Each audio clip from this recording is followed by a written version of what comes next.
2005 সালের নভেম্বর মাসে জাতিসংঘের সাধারণ পরিষদের সিদ্ধান্ত অনুসারে হলোকস্টের শিকারদের স্মরণে 27শে জানুয়ারি আন্তর্জাতিক হলোকস্ট স্মরণ দিবস হিসেবে পালিত হয়। সমস্ত প্রকার ঘৃণা, ধর্মান্ধতা ও বর্ণবাদের বিরুদ্ধে লড়াই করে হলোকস্টের ভয়াবহতার একটি মর্মস্পর্শী অনুস্মারক হিসেবে কাজ করে দিনটি।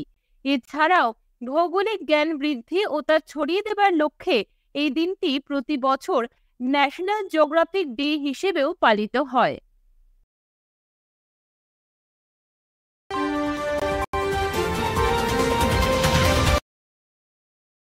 মধ্যপ্রদেশের ভোপালে অনুষ্ঠিত হওয়া 63rd gathering of cultural geographical programming বোর্ডে সভাপতিত্ব করেন secretary of the ministry of mines Shri VL Kantha রাও।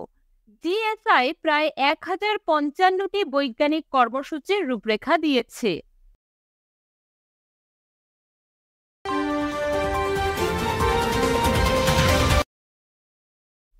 সাস্টেইনেবিলিটির দিকে একটি গুরুত্বপূর্ণ পদক্ষেপে ম্যারিটাইম টাইটান মেক্স তার সাম্প্রতিক বিস্ময় প্রকাশ করেছে সবুজ হাইড্রোজেন থেকে প্রাপ্ত সবুজ মিথানল দ্বারা চালিত একটি বিপ্লবী ধারক জাহাজ অ্যানেমাক্সের মাধ্যমে 16,20,000 ফুট শিপিং কন্টেইনার বহন করার অভূতপূর্ব ক্ষমতা সহ অ্যানেমাক্স তার পূর্বসূরি লারা মার্কসের থেকে 8 গুণ বেশি ক্ষমতা সম্পন্ন।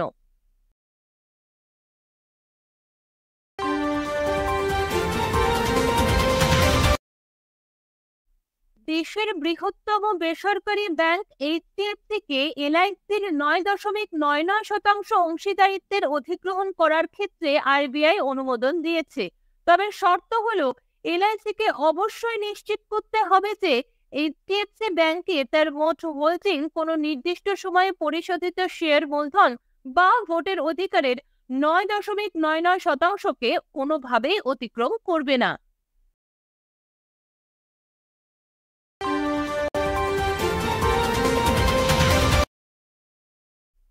2030 সালের মধ্যে 100 মিলিয়ন টন কয়লা গ্যাসীকরণের জন্য সরকারের উচ্চাভিলাষী মিশন বাস্তবায়নের জন্য কেন্দ্রীয় মন্ত্রিসভা 24শে জানুয়ারি 2024-এ কয়লা গ্যাসীকরণ প্রকল্প ভায়াবিলিটি গ্যাপ ফিলিং প্রকল্পের জন্য 8,500 কোটি টাকা বরাদ্দ করেছে।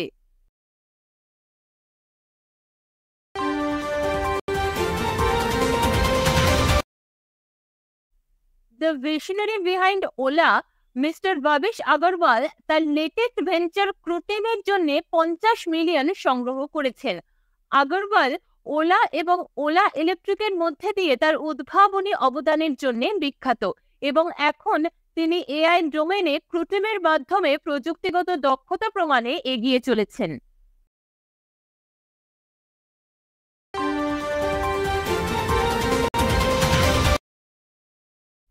ভারতের এসএমই গ্রুপ ও জাপানের আইএইচআই কর্পোরেশন ভারতের ওড়িশা থেকে জাপানে 0.4 million metric ton per annum সবুজ অ্যামোনিয়া সাপ্লাইয়ের লক্ষ্যে একটি গুরুত্বপূর্ণ ডিল সই করেছে।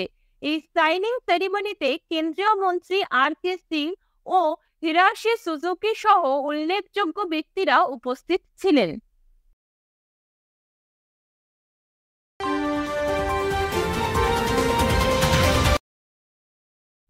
2019 সালে 41 বছর 76 দিন বয়সে মেন্স ডাবলসে ওয়ার্ল্ডে নাম্বার 1 হবার পর 2024-এ 43 বছর বয়সে ভারতের টেনিস স্টার রোহন বোপান্না সবচেয়ে বয়স্ক খেলোয়াড় হিসেবে অস্ট্রেলিয়ার ম্যাথিউ এবডেনের বিরুদ্ধে জয়লাভ করে পুনরায় বিশ্বসেরা হয়েছেন।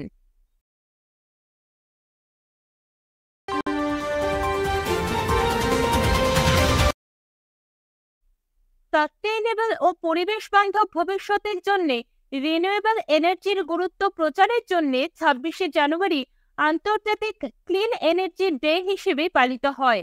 এই দিনটি জলবায়ু পরিবর্তনের বিরুদ্ধে লড়াইয়ে, কার্বন নিঃসরণ কমাতে ও ভবিষ্যৎ প্রজন্মের জন্য একটি সুস্থ পৃথিবীর আশ্বাসে ক্লিন এনার্জির গুরুত্বপূর্ণ ভূমিকাকে স্বীকার করে।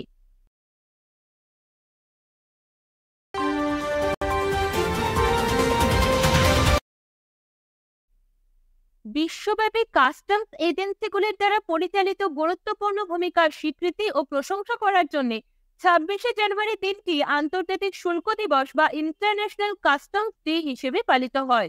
1953 সালে এই দিনটিকে প্রথম কাস্টমস ডে হিসেবে স্বীকৃতি দেওয়া হয়েছিল।